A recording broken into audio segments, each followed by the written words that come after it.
I wish I could tell you that the world is a safe place today. It's not. Iran is rushing to become a nuclear nation. As the national sponsor of terror around the world, the thought of fissile material in the hands of Hezbollah or Hamas or other terrorists is simply unthinkable. Pakistan is home to some 100 nuclear weapons. China's on the road to becoming a military superpower.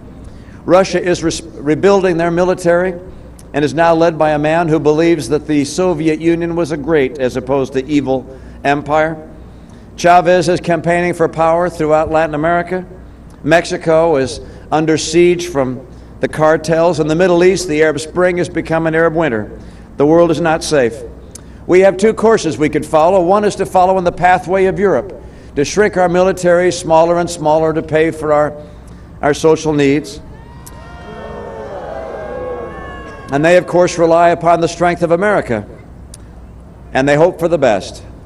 Were we to follow that kind of course, there'd be no one that could stand to protect us.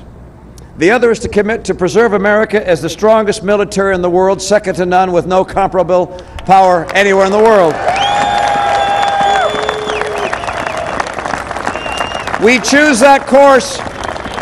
We choose that course in America not so that we just win wars, but so we can prevent wars, because a strong America is the best deterrent to war there ever has been invented.